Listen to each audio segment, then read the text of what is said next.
Merci de nous rejoindre dans cette émission Les GG sur Radio Espace. En simultané sur Espace TV tous les matins, vous avez accès à cette émission. Merci à vous qui nous rejoignez également aussi sur Suite FM Guinée 99.1 ici à Conakry. Vous nous regardez partout à travers évidemment les réseaux sociaux grâce à Sola Media. Bienvenue si c'est maintenant que vous nous faites confiance sur du côté de Mamou sur 99.7 également en modulation de fréquence, mesdames et messieurs. Ceci dit, plusieurs mois s'offrent à vous pour interagir sur nos sujets. Vous partez sur Twitter, le hashtag Espace GG, sinon le numéro de téléphone, ça n'a pas changé, évidemment, le 00224 657 39 13 13. Avec plaisir, nous allons prendre en compte vos messages dans cette émission. Oui, le monde de la presse en deuil, on en parle ce matin dans notre émission, mesdames et messieurs. Extrait, derrière, on revient. Je n'ai fait ni démarche.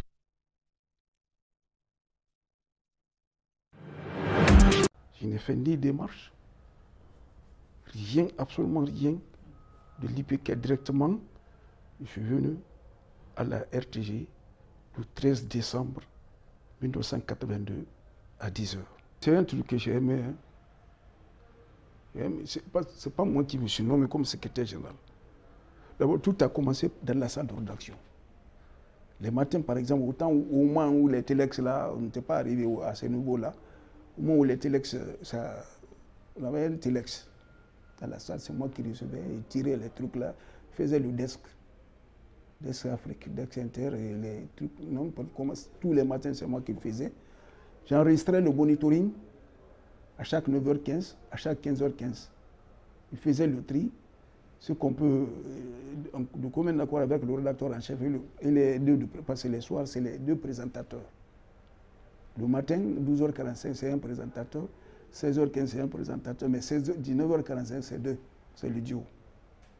Donc je fais, mais quand j'ai fini d'enregistrer, je prends les différents titres du monitoring, je viens, parce qu'à partir de 16h, on a, juste après le journal de 16h15, on a une conférence de rédaction de 10, 15, 20 minutes pour le journal de 19h45. C'est quand on arrête tous les éléments là. Moi, je vais pour le montage, je prends les intros et tout ça, et je remets au présentateur et je monte le son, tout ça.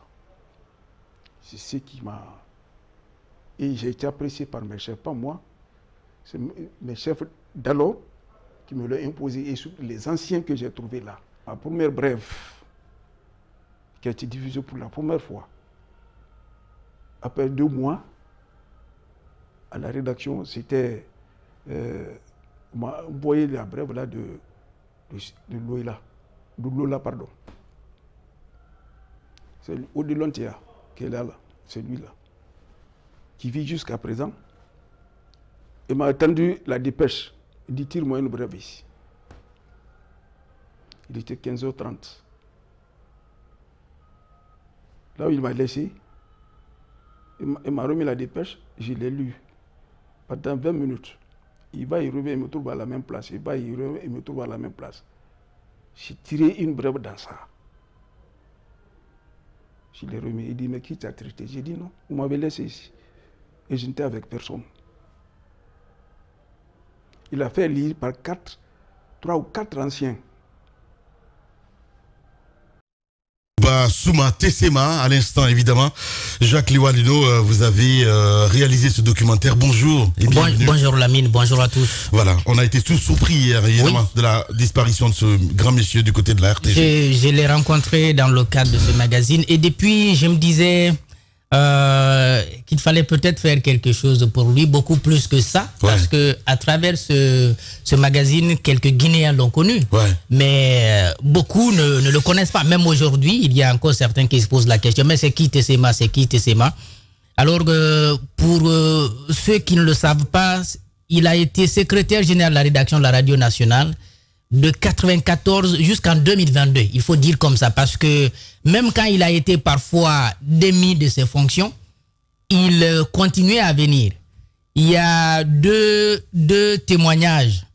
Le premier, c'est à l'occasion de la réalisation de ce magazine que je l'ai eu. Le second, c'est ce matin que je l'ai eu. Le premier, donc, c'est de l'ancien chef de la radio nationale, Amara, qui me disait... Tessema, c'est comme un crapaud le crapaud vivipare du mont Nimba. Si vous l'enlevez dans son cadre de vie, vous lui créez des problèmes. Donc, il n'avait de vie que la radio. Il n'avait de famille que la radio. Il vient le matin à 7h pour ne quitter qu'à 21h.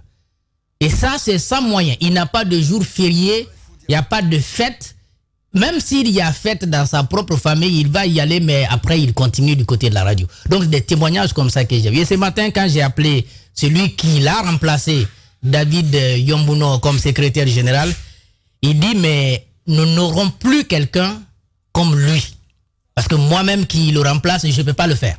Je ne peux pas avoir ce temps pour suivre la production du journal parlé, de l'envoi des équipes sur le terrain, à leur retour, la préparation des lancements pour toutes les éditions. Vous avez le midi 45, vous avez le 16h15, vous avez le 19h45, vous avez le 22h. Et tant que le 22h n'est pas fini, Amadouba Souma Tessema ne quitte pas la radio. Et ça, c'est de 94 en 2022 et du lundi au dimanche, du 1er au 31. Je me suis dit, mais cette vie, je crois, elle n'a pas été possible pour certains et elle n'est plus possible pour notre génération aujourd'hui, aimer la radio de cette façon. Je veux tout simplement lui rendre hommage et présenter toutes nos condoléances à la RTG, sa famille biologique, mais la famille RTG, parce qu'il avait pris vraiment le personnel de la RTG comme sa propre famille. Il ne s'en détachait pas. Parfois, il était fatigué. En tout cas, ces derniers temps, il était fatigué. Une consoeur me disait que parfois, il dort même dans la salle de rédaction. Mais quand on lui demande de partir, il refuse de partir. Lui, il dit que sa vie, c'est la radio. Et il est mort au sein de la radio. Voilà. Mais écoutez, un soldat qui s'en va, je dis Diba Milimono, bonjour Diba et bienvenue. Oui, bonjour Lamine, bonjour à tous. Tessema, le disque dur de la RTG. Hein. Voilà. Moi, j'ai même pas de qualificatif. Oui, tout à fait. Quand je faisais Médiasphère, une fois, on a fait un zoom sur lui. On l'appelait le cœur du réacteur au niveau du média national. Moi, je l'ai interviewé personnellement. Vous savez que ce qui peut-être peut différencier aujourd'hui les générations, c'est que ceux qu'on a connus, c'était vraiment la passion. Et ils vivaient naturellement et tout ce qui en fait les attirait, c'était comment respecter ce service public, puisqu'ils ont une mission de service public vis-à-vis du peuple. Et je me souviens quand je suis allé le rencontrer pour l'interview, il m'a dit ce jour-là, il dit Diba, tu es très jeune, tu viens d'arriver dans la profession, il faut toujours garder présent à l'esprit quelque chose. On n'est pas venu dans ce métier pour se faire de la fortune. Nous avons une mission sacerdotale, il faut aimer ce que tu fais. Et effectivement, ce que Jacques dit, il m'avait témoigné qu'il lui arrivait de passer la nuit dans le média, et comme beaucoup d'autres aussi l'ont fait ici même à Espace. Donc je pense que c'est ce qui nous identifie les uns des autres. Je pense qu'il part, mais comme on dit, ce que vous faites pour vous-même, vous partez avec. Et ce que vous faites pour votre pays, ça a une résonance particulière, ça reste à vie. C'est un génie qui part, les cimetières sont remplis de personnes indispensables, et lui également, il les rejoint aujourd'hui. Donc que son âme repose en paix. Et cette phrase, je ne l'oublie pas, quand il dit qu'il faut connaître ce qu'on appelle cette mission de service public, l'intérêt du public et l'intérêt public. Il dit l'intérêt du public, il me le disait que c'est de savoir ce que ton public veut écouter sur le plan culturel, ce que ton public veut en termes d'information, ce que ton public veut en termes d'éducation. Maintenant, l'intérêt public, c'est de faire ce qui est bon pour la population. C'est-à-dire, vous êtes entre les gouvernants et les gouvernés. Ce que les gouvernants font, tu relais ça auprès des gouvernés et vice-versa. Donc, il avait compris un peu ce dualisme et il l'exprimait mieux que n'importe qui. Et je me souviens tout petit, à chaque fois que je captais la radio nationale à l'époque avec ma grand-mère qui aimait Contes et légendes, avant ce programme, j'écoutais sa voix et je ne le connaissais pas, mais ce jour quand je l'ai vu, j'ai découvert une personne très simple et surtout une personne magnétique. Merci beaucoup Diba Milimono, mon cher Antoine, bonjour et bienvenue. Tessema nous quitte, mon cher Antoine. Oui, Tessema qui nous quitte, c'est un autre pilier de la maison mère qui s'en va. Et ce qui nous interpelle juste, c'est dans quelles conditions Tessema s'en va. Il s'en va comme beaucoup d'autres. Certains sont encore vivants, mais dans quel état? Je pense à Odilon Théa. Odilon Théa qui a tout donné à cette maison, qui a un talent à l'état pur. On l'appelle le dieu de l'addiction. je vais revenir un peu sur son cas, mais pour le cas Tessema, je me rappelle qu'avec les Media Awards Guinée récemment, il était prévu qu'on lui décerne un prix d'honneur, mais on avait prévu une catégorie pour la 3e édition. Et je m'en veux de ne pas avoir prévu pour la 2e édition ce prix-là à Tessema, parce que pour moi, il mérite que la Guinée l'accompagne, il mérite que la RTG lui témoigne tous les biens qu'il a fait à cette maison-là. Lorsqu'une personne n'a de vie que pour la radio, n'a de vie que pour cette institution, qui pour moi ne lui rendait pas grand-chose, parce que qui sait comment nos doyens ou nos journalistes de ce côté parfois sont traités. Faites-y un tour, vous allez voir. Récemment, il y a eu cette grève des travailleurs de la RTG, de la radio notamment. Rappelez-vous avec le départ de Savané, qui était réclamé à l'époque, et on sait tous le témoignage rendu par ces journalistes qui disaient qu'il n'y a pas d'ordinateur là-bas à la radio, et Tessema travaillait avec des papyrams durant toutes ces années-là. Donc, je me dis c'est une mort, certes, d'une âme qui pour moi était hyper importante, mais ça doit interpeller nos autorités. Nos journalistes ou les hommes de médias ne sont pas des personnes de seconde main. Il faut qu'on considère le travail qu'ils font. Et pour moi, surtout ceux-là qui évoluent dans cette maison-là, Guiba l'a rappelé, ils y sont par passion, pas pour l'argent. Et en retour, il faut qu'on leur reconnaisse cela. Il faut que l'État, et je parle même des responsables à la RTG, et parce que très souvent, on ne voit que la tête, on ne voit pas ceux qui sont en dessous, parce qu'ils abattent un boulot énorme. Je ne vois pas d'initiative concrète à l'endroit des travailleurs. Il faudrait que cela soit mis en œuvre. Je pense que mon grand frère Fana Souba m'écoute. Il faut que cela l'interpelle. Un autre numéro d'ailleurs. Hein, voilà. C'est un DG, c'est vrai, mais il est à un moment donné, il est un peu inactif. J'ai envie qu'il se bouge un peu. C'est notre débat. Une grande voix qui s'envoie. Père l'âme de Tessema. Merci beaucoup, mon cher Roby. Bonjour. Que j'ai pas connu particulièrement, mais à travers ces témoignages très établis, je découvre quand même un homme qui était un homme très amoureux de son travail. Je vais pas passionné de son travail. Je vais pas être long.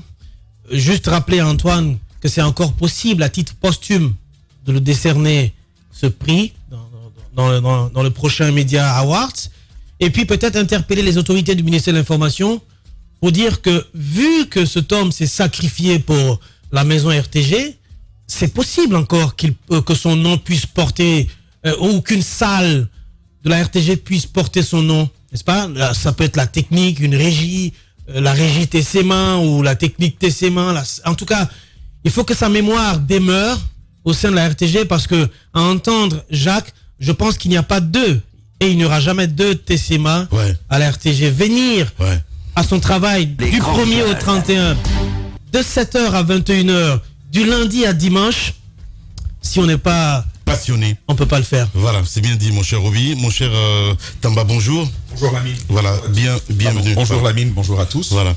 Sur ce sujet, deux choses rapidement. Je pense que les autres l'ont déjà suffisamment évoqué. C'est un secret de polichinelle. On ne nous honore pas assez. Nous ne nous honorons pas assez. Je parle bien de la Guinée, je parle des Guinéens, alors que nous sommes vivants. Mais c'est même le propre des hommes. Hein. On aime célébrer les gens alors qu'ils ont disparu. Et pendant qu'ils sont vivants, on leur mène la vie dure, tous les combats possibles du monde. On leur met des pots de bananes, des bâtons dans les roues.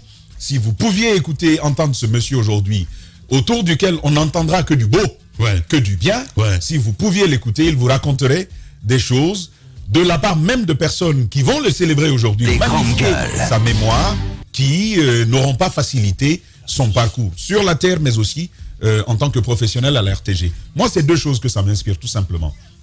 La première, et je pense que la RTG nous écoute, c'est valable pour eux, pour nous, mais pour toutes les organisations. Je pense que ce type d'organisation de médias a vocation à être des organisations apprenantes. C'est-à-dire que des gens comme Tessema, des gens comme Antoine me parlait tout à l'heure de Odilon Théa, des gens même comme Boubacar Yassine, qui est aujourd'hui président de la HAC.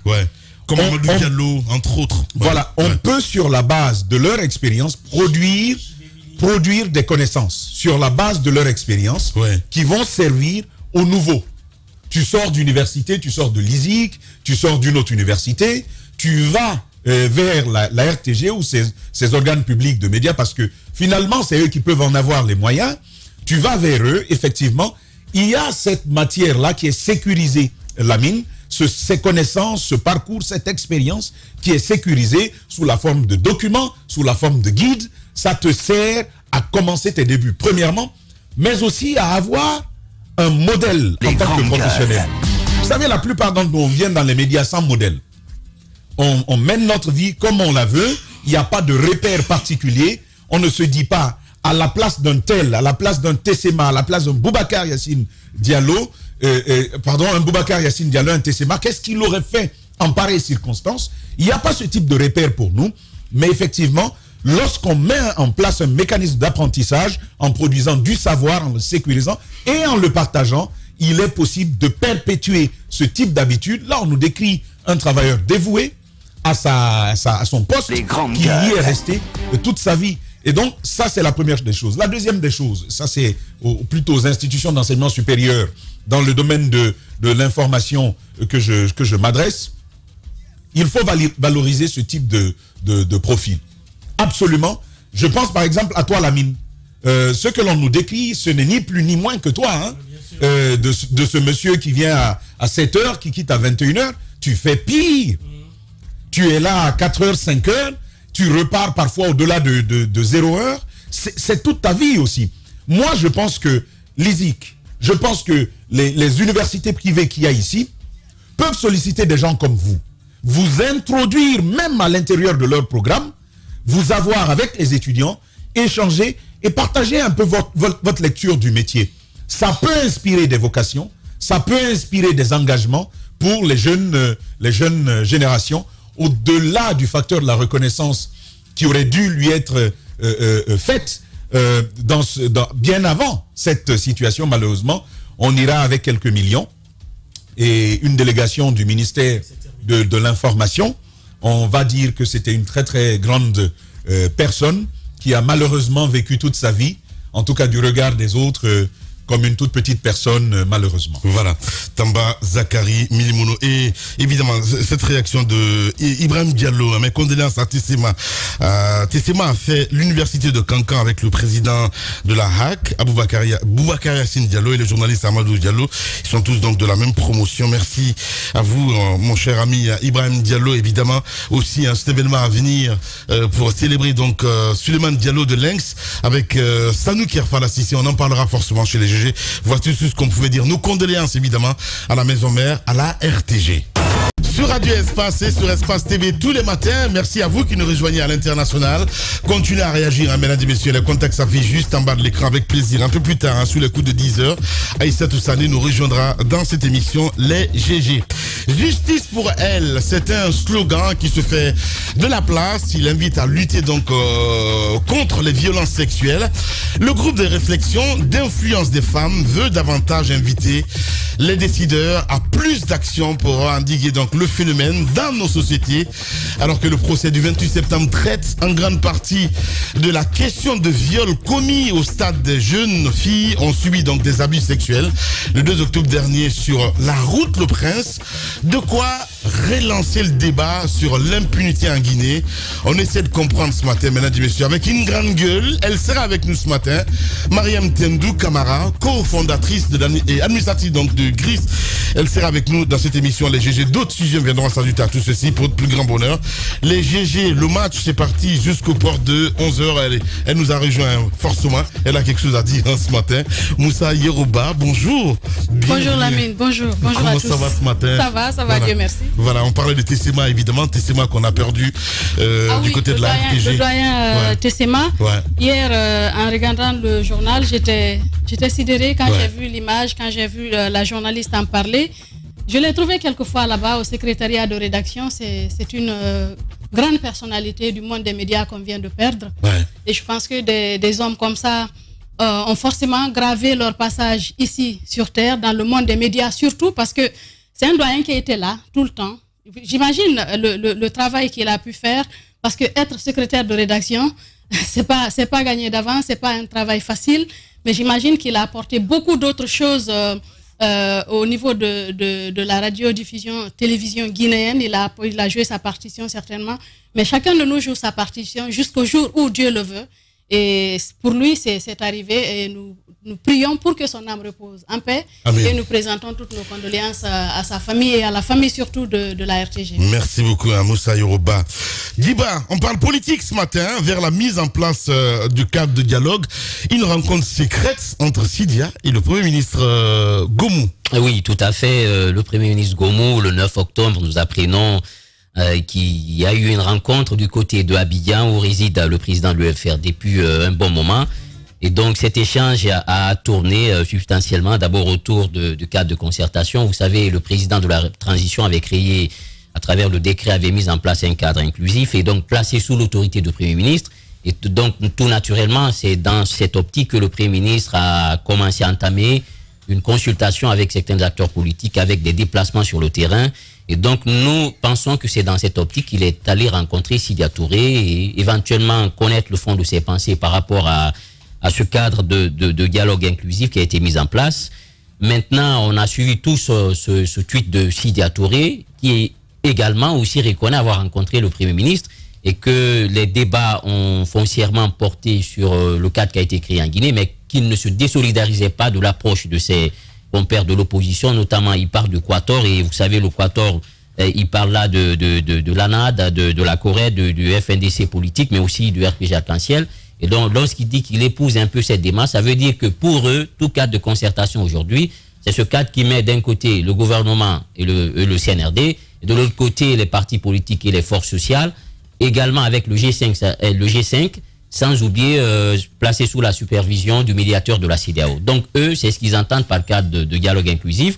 Et le gouvernement, nous savons, on a mis un cadre qui est aujourd'hui piloté par le Premier ministre avec des facilitateurs nationaux qui sont aujourd'hui, il faut le rappeler, récusés par une bonne partie de l'opposition, puisqu'on parle de l'ANAD, de Corée, de RPG Arc-en-Ciel, aussi de FNDC politique. Donc eux, aujourd'hui, ce qu'ils demanderaient comme cadre, c'est la supervision du médiateur de la CEDEAO, d'un côté le CNRD et le gouvernement, les partis politiques, mais aussi les forces sociales. Donc, nous sommes dans un cul-de-sac, une situation aujourd'hui qui est sur les deux mains, il faut remettre sur les deux pieds. Et maintenant, on a vu quand même des sorties comme pour dire qu'il y aurait des conciliabules, des négociations entre le président de la transition et Sidia Touré. Est-ce que ces négociations secrètes dont on parle, est-ce que c'est pour la présidentielle à venir? Puisqu'on prête souvent des intentions. Voilà. Donc il y a aujourd'hui un débat qui est porté sur cela. Je me souviens dans ce studio qu'il y a un journaliste, je ne sais pas qui, disait mais Sidia Touré, je crois que c'était un invité, il disait mais il pèse plus, Sidia Touré ce n'est pas plus de 100 000 personnes. Et tout ça, et à l'époque j'avais dit en politique on ne dit jamais jamais, puisque en politique c'est le domaine le plus versatile. Évidemment. Tout peut arriver. L'expérience justement est là. Voilà. Et vous savez, c'est un homme comme Cellou Dalein Diallo et tous les autres qui a un capital politique qui est assez important. Je pense qu'il ne faut pas vendre la peau de l'ours avant de l'avoir tué. Et donc cette rencontre, je pense que ça peut-être amener un peu une sorte de baume au cœur, mais une fois encore, Sidia Touré dit que rien de bon pour lui n'est sorti de cette rencontre, puisqu'on est dans un statu quo, les choses n'avancent pas. Maintenant, pour finir la mine, j'aimerais quand même lancer un message.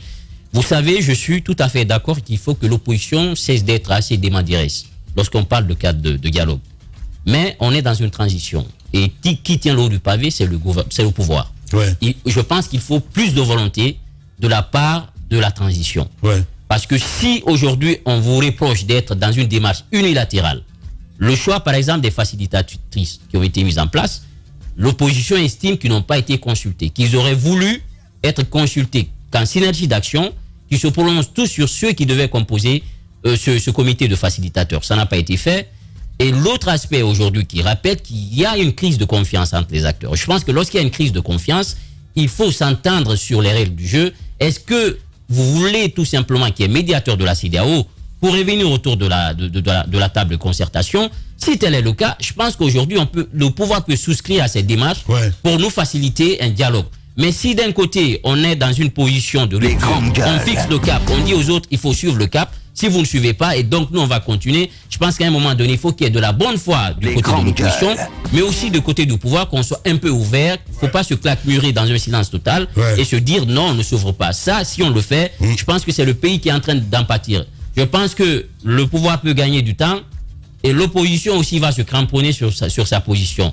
Mais celui qui fait les frais, c'est la population aujourd'hui qui a du mal à joindre les deux bouts parce que cette situation, ce contexte n'arrange personne, l'argent se raréfie, l'économie a pris un coup. Je pense que si on veut sortir de ça, il faut accepter que de part et d'autre, que chacun fasse des sacrifices pour qu'on nous trouvions une solution. Parce que sans ce cadre de dialogue, eh bien, on ne peut pas parler aujourd'hui d'élection. Voilà, bien dit. Voilà, on ne peut pas parler d'élection. Mon cher Diba, Milimo. Oui. Allez-y, Jacques Lewaleno. Il y a juste un constat qu'il faut faire. C'est une question de rapport de force et puis une question de considération tout simplement. Ouais, même si on dit en politique, il n'y a pas de sincérité. Non, il n'y a pas de sincérité, mais lorsque nous sommes observateurs, on essaye de voir comment les choses évoluent. Je comprends très bien. Et ce que j'essaie de dire, Lamine, c'est que lorsque le Premier ministre il bouge pour aller voir Sidia et peut-être qu'il fera la même démarche en direction de Cellou Dalein Diallo, le message qu'il envoie, j'espère. Non, mais il le fera. Il n'a fait que commencer. Au fait, il s'est dit tout simplement que ce qui se passe en Guinée est influencé par ces deux personnalités qui sont en dehors du pays. Il faut être aveugle pour ne pas reconnaître ça. Même si vous prêtez aujourd'hui à Sidia Touré 100 militants, ce n'est pas les 100 militants qu'il faut voir, mais la personnalité qu'il incarne lui-même. Donc vous avez quelqu'un comme Lansana Kouyaté, vous direz peut-être qu'il ne pèse pas beaucoup dans l'électorat guinéen, mais lui-même en tant que cadre chevronné, pour celui qu'il a été, pour ses connexions dans le monde, vous pouvez toujours vouloir bien de lui pour pouvoir conjuguer le même verbe. Donc peut-être, dans un premier temps, on peut constater que le Premier ministre, il se rend à l'évidence que finalement, rien ne peut aller sans les deux. C'est-à-dire, même si le discours de Conakry tend à présenter les choses comme si on pouvait aller sans eux, mais avec cette démarche, il envoie un message. Il vous faut forcément autour de cette table. Mais de l'autre côté, on lui répond comment? Parce qu'il ne faut pas dissocier Sidia de l'UFR et l'UFNDC politique. Vous ne pouvez pas dissocier Cellou de l'UFDG et de l'ANAD. Évidemment, ils donneront les mêmes réponses. Tout dépendra de la négociation qui pourra se faire. Parce qu'on a vu aussi des choses comme ça. Dans un premier temps, vous avez eu des coalitions qui gardaient des positions très fermes. Mais dès lors qu'on a rencontré le leader et qu'il y a eu des discours que le commun des Guinéens n'a pas entendu, vous avez entendu du changement aussi bien dans le discours du leader que dans le discours de ceux qui croient en lui. C'est ce qu'il a entamé. Et l'autre message qu'il envoie à ceux qui naturellement répondent à chaque fois qu'il a lancé l'invitation, c'est de leur dire, bon, c'est vrai que vous êtes très gentils avec nous, mais vous n'êtes pas assez important. Il nous faut nécessairement avoir avec nous ceux qui expriment aujourd'hui les revendications, donc les conditions de participation à ce dialogue. Ce que j'ai envie de dire, c'est simple. Si vous êtes convaincu que vous ne pouvez pas aller au dialogue sans, n'est-ce pas, les deux mastodontes de la politique, il faut écouter leurs revendications et peut-être il faut faire ce que Béavogui avait commencé. Parce que lui, il avait dans un discours presque tout accordé. Évidemment. Et puis après, on s'est arrêté. Alors aujourd'hui, si Goumou est convaincu qu'il ne peut pas aller avec eux, mieux vaut prendre en compte leurs revendications et puis faciliter les choses que de perdre du temps. Ça dure longtemps et puis après, on revient à la même chose. Bien. Allez, mon cher Jacques Liwali. Non, il faut être aveugle, Madame Yoro. Parce qu'on a vu quand même cette déclaration d'Amara qui disait qu'il n'y a pas de crise en Guinée. Oui, c'est Amara qui le dit. Mais quand Amara le dit et que le Premier ministre a une démarche contraire. Oui, évidemment. Alors. Ouais, j'ai bien compris. Voilà. Allez-y, Madame. C'est un déni, c'est une façon de nier la réalité que nous vivons ici que de dire qu'il n'y a pas de crise. La crise, elle est là, elle est perceptible et nous la vivons. Et ça se ressent même sur l'économie du pays. Je pense qu'il faut être clairvoyant. Il faut être réaliste. Il faut faire en sorte, il faut continuer ce qui a été entamé là par le Premier ministre. Je me pose bien la question de savoir si cette rencontre est secrète La preuve, c'est qu'on en parle aujourd'hui. Oui, donc je me dis qu'elle n'est pas... Et puis derrière, Sida Touré a pris les devants, il a fait son tweet. Oui, il a fait son tweet. Pour confirmer. Justement. Alors, c'est parce que ça n'a pas été annoncé avant. C'est pour ça qu'on dit qu'elle est secrète. Ouais. Bah, pour moi, elle n'est pas secrète parce qu'aujourd'hui, on en parle. De toutes les façons, rien ne se cache dans ce domaine-là. Dans ce domaine-là, aujourd'hui, quelles que soient les médiations que vous allez faire, ça va se savoir. Et le plus important pour nous, c'est d'aboutir à quelque chose qui puisse faire en sorte que les choses avancent en Guinée. C'est de cela qu'on a besoin. Et parfois, quand j'entends les gens dire que Sidia ne pèse plus, je me demande sur quoi les gens se basent pour dire... Franchement, je ne comprends pas les Guinéens. Sur quoi se basent-ils pour dire qu'aujourd'hui, l'UFR ne pèse plus rien? En 2010, c'était quand même, en quelque sorte, selon les informations qu'on a eues, la deuxième force politique du pays. On a organisé des élections par la suite. À l'Assemblée, la première Assemblée, l'UFR était suffisamment représenté là-bas. Sur quoi se base-t-on pour dire que l'UFR ne pèse plus aujourd'hui? Est-ce qu'il y a des statistiques? Bon, sortez de ça. Attendons qu'il y ait une nouvelle élection. Non, mais sortez de ça. Je me dis que vous faites... C'est de la supputation. Moi, je ne dis pas qu'il a 100 militants. Je n'ai pas dit ça. Non. Mais je dis tout simplement... T'as pas cité non plus. Il n'a pas 100 militants. Celui qui sent Morveux se mouche. Il se remet de ce que j'ai dit. Pas de moucher. Voilà. Non, mais en fait, il n'y a pas de... C'est le FNDC politique qui remorque. Il n'y a rien pour José aujourd'hui. Il n'y a rien pour José. Attendons qu'il y ait une élection pour savoir quel est le poids de l'UFR. Mais on ne peut pas s'asseoir comme ça dans un studio et dire l'UFR ne pèse plus. Moi, je ne peux pas comprendre cela. Que ce soit dans un studio ou ailleurs. Attendons qu'il y ait des élections. Attendons qu'il y ait des élections pour savoir quel parti pèse quoi. Qu'est-ce qu'il va se passer. Le plus important aujourd'hui, c'est que les acteurs politiques se parlent. Que l'UFR, que ce soit l'UFR, le FNDC, l'UFDG, que le Premier ministre fasse ce qu'il faut vraiment pour mettre les acteurs autour de la table. En même temps, que ces acteurs qui posent des conditions puissent savoir qu'il n'y a que la Guinée qui compte. Pour que cette Guinée puisse aller de l'avant. Pour que eux, qui par exemple rêvent d'être au pouvoir demain, il faudrait une Guinée stabilisée.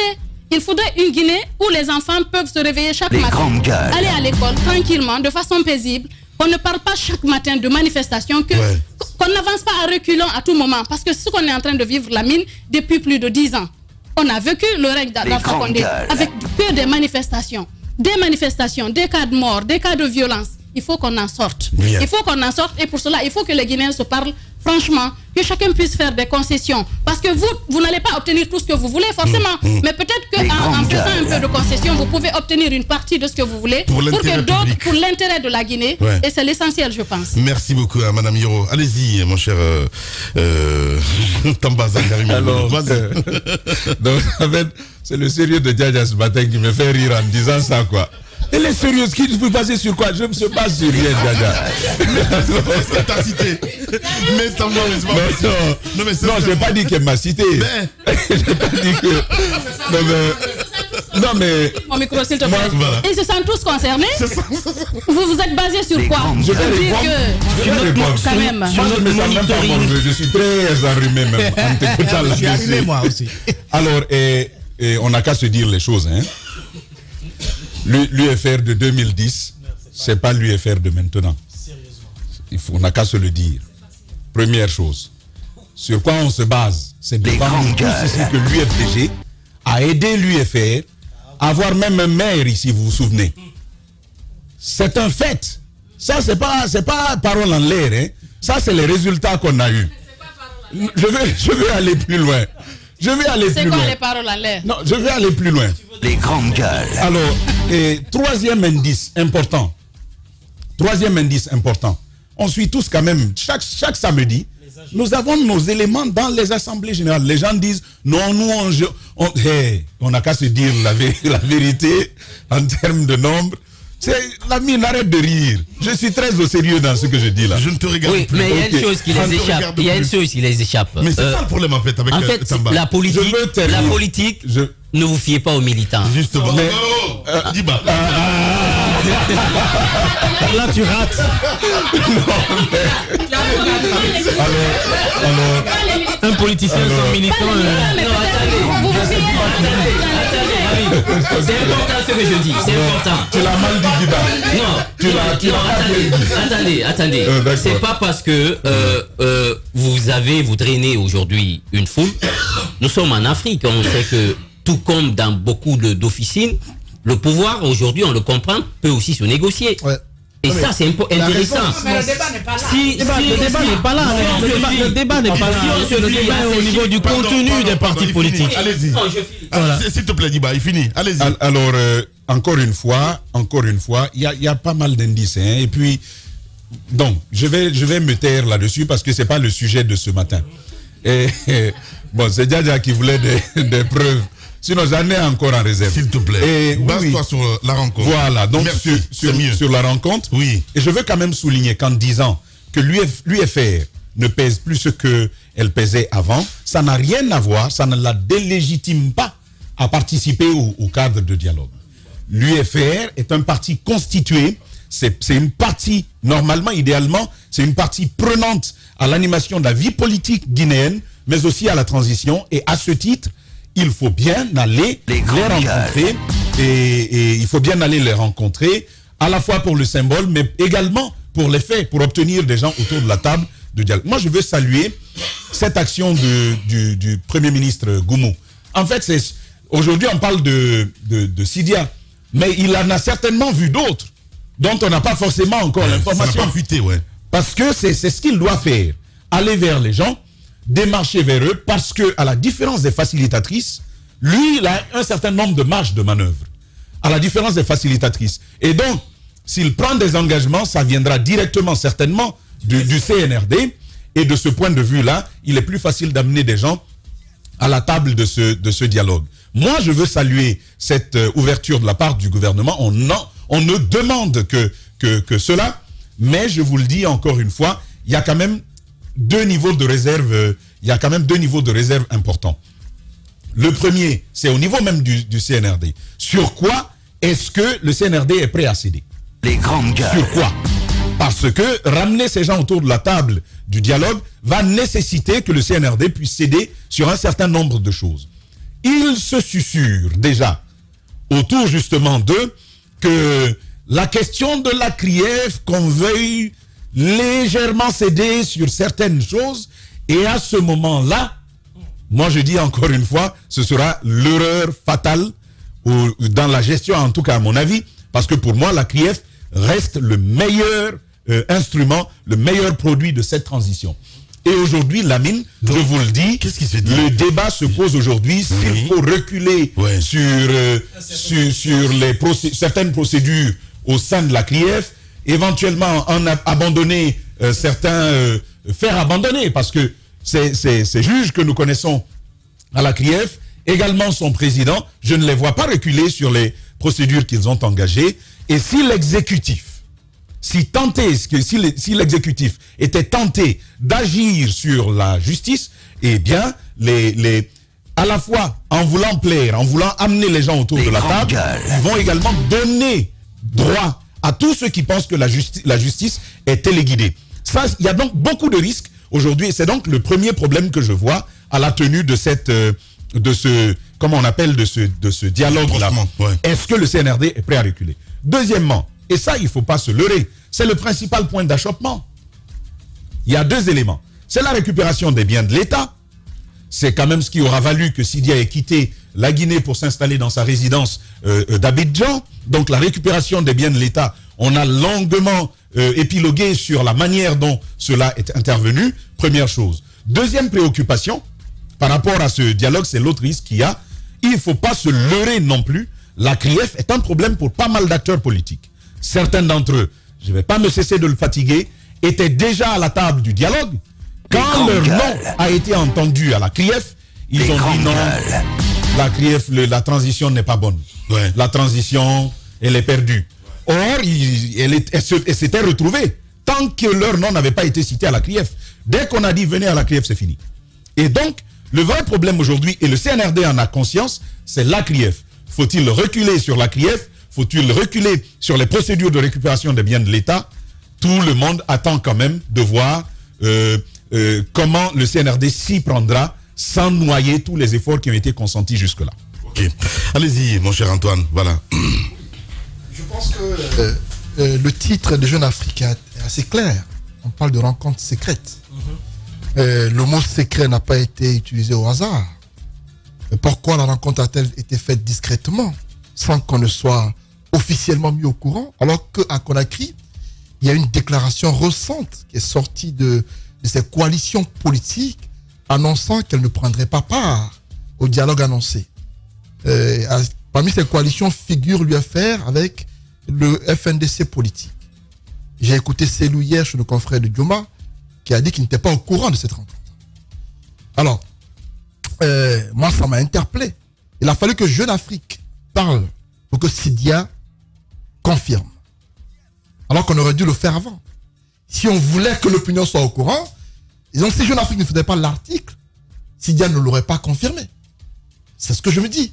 Et s'il ne le confirmait pas, ce qui signifie que pendant que à Conakry les tensions montent, de l'autre côté, on se rencontre, on discute dans les coulisses. Et c'est quoi l'intention de part et d'autre des différents acteurs?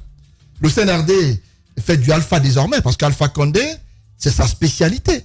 C'est-à-dire, officiellement, vous êtes en guerre, mais dans les coulisses, il vous démarche. Parce que lui, il est politique. Il est prêt à tout pour vous avoir avec lui lorsqu'il pense qu'il peut, à travers vous, avoir quelque chose. Et donc, aujourd'hui, je note clairement qu'il y a eu cette rencontre, mais qu'on aurait pu, dès le départ, mettre sur la place publique pour que l'opinion sache au moins qu'elle s'est passée. Elle est secrète. Parce que, non, elle est peut-être secrète, mais il y a des conséquences qui peuvent être liées à cela. Si tu fais ça, ça plombe. Si tu fais ça, ça détruit toutes les chances de réussir à ramener les gens autour de la table. Il y a des conséquences liées à la démarche. C'est quoi les conséquences liées à la démarche? C'est que les personnes du même bord vont se sentir trahies par quelques-uns parmi eux. C'est-à-dire, on est du même camp, des suspicions. Ça s'est passé au temps d'Alpha Condé. Alpha a rencontré Lansana Kouyaté sans que les autres n'en soient informés. Non, on le fait comme ça, mais ça crée des soucis à l'intérieur de l'opposition à l'époque. Aujourd'hui, Célou hier a dit qu'il n'était pas au courant que Sidia avait été démarché, même si par après, de façon diplomatique, il a tenté de dire que ce n'était pas grave. Mais vous savez que dans le fond, on va se demander, mais mon frère, on mène le même combat. Tu as une rencontre avec les autorités, mais tu ne me dis rien, je ne comprends pas. À supposer que, parce qu'ils ont rencontré Sidia, ça a été rendu public, ils vont forcément en faire autant pour les autres ailes de l'opposition, notamment Cellou Dalein Diallo. La crainte au niveau du CNRD, c'est de se dédire dans sa démarche. C'est-à-dire que vous êtes engagé avec une personne qui est censée revenir en Guinée pour répondre de ses actes devant la justice. Après, vous la démarchez pour revenir autour de la table. Donc on pourrait dire que le CNRD... Avec la justice, non? Non, je parle de Cellou Dalein Diallo quand même. Okay. Écoutez ce que je dis. Ah d'accord, messieurs. Donc, je dis que s'ils en faisaient autant auprès de Cellou Dalein Diallo, ça pourrait montrer que le CNRD se dédie dans sa démarche à travers ce qu'ils font sur le terrain. Donc aujourd'hui, il y a ces non, mais on peut aussi dire que ce sont des démarches différentes, parce que la justice fait son travail et puis la politique est là. Ça peut être cela peut-être, mais ce qu'il faut dire clairement, c'est qu'il faudrait que les acteurs soient francs les uns vis-à-vis des autres, même si je sais que dans le fond, ça peut aider à décrisper.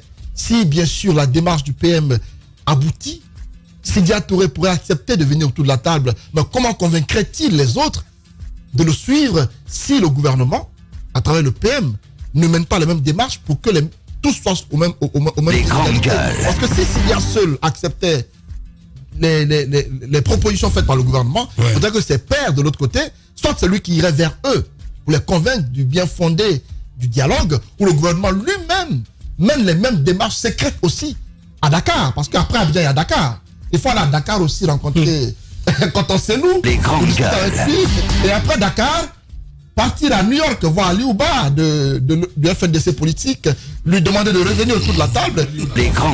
Après New York, revenir à Conakry, aller à la Corée, de voir Mamadou Silla à Dixine, lui dire qu'il est revenu autour de la table. Après la Corée, repartir voir les autres acteurs. Comme ça, on dirait que le gouvernement considère les acteurs au même titre. Mais s'ils ne le font pas, on dirait qu'on veut privilégier les uns au détriment des autres. C'est qui, politiquement, vous savez que les acteurs, il y a l'orgueil qui est là, il y a cette sorte de dignité parfois l'orgueil, je m'en tiens à ça, qu'il ne faut pas fouetter. Voilà, donc c'est un peu cela. Merci beaucoup Antoine, voilà. Allez-y mon cher. Le principe du marathon politique, c'est que dans un premier temps, tant que le portail est loin, on part en sens groupé. Alors on arrive au portail, c'est là où chacun veut rentrer le premier. Et c'est là où la bataille, la véritable guerre commence. On commence à se tirer les habits, chacun veut rentrer le premier. Il vous souviendra que Cellou Dalein Diallo s'était senti trahi à l'époque lorsqu'ils avaient commencé le combat ensemble sous Alpha Condé et que finalement Sidya Touré l'a lâché, il est allé se percher très haut. Vous vous souvenez, le haut représentant je sais pas. Avant la nomination, il y a eu l'accolade. Justement, l'accolade. C'est de ça que je parle. C'est de ça que je parle. aux éclats. C'est de ça que je parle. Oui, donc l'accolade, rappelez-vous. Donc il y a eu la grande accolade.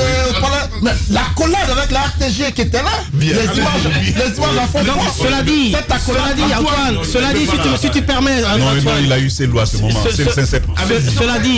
Cela dit, les politiciens sont des gens qui à un moment donné se regroupent autour d'un intérêt mais avec des suspicions et avec des agendas particuliers. Donc là où je suis d'accord avec Antoine, c'est que la rencontre aurait dû être une rencontre publiée parce que la suspicion ne va faire que grandir entre les acteurs politiques. Quand un chelou va commencer à lorgner Sidya en lui disant est-ce qu'il est vraiment sincère avec moi, est-ce qu'il va pas encore me refaire le coup de Alpha Condé, etc. Donc ce sont des jeux, des calculs politiques comme ça qu'il ne faut pas faire.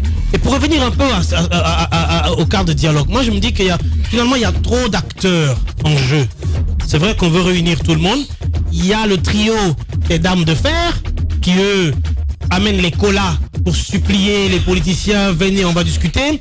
Il y a le Premier ministre qui à un moment donné a pris conscience que le silence d'un Sidya Touré à Abidjan, un baron de la politique avec son carnet d'adresses aussi fourni peut poser sérieusement des problèmes au CNRD ici. Les grandes tournées de Cellou Dalein Diallo à travers le monde entier, lui aussi avec son carnet d'adresses, parce qu'il faut faire la part des choses. Goumou vient du monde des finances. Goumou n'est pas un politique. Goumou n'a pas de carnet d'adresses au niveau international, en tout cas dans l'échiquier politique. Ni un membre du CNRD va se réclamer être plus introduit à l'international que ces deux-là. Donc cela dit, ils ont beau voulu jouer les durs, ils ont beau voulu jouer les forces spéciales, il faut reconnaître que Cellou Dalein Diallo à l'international est une force spéciale.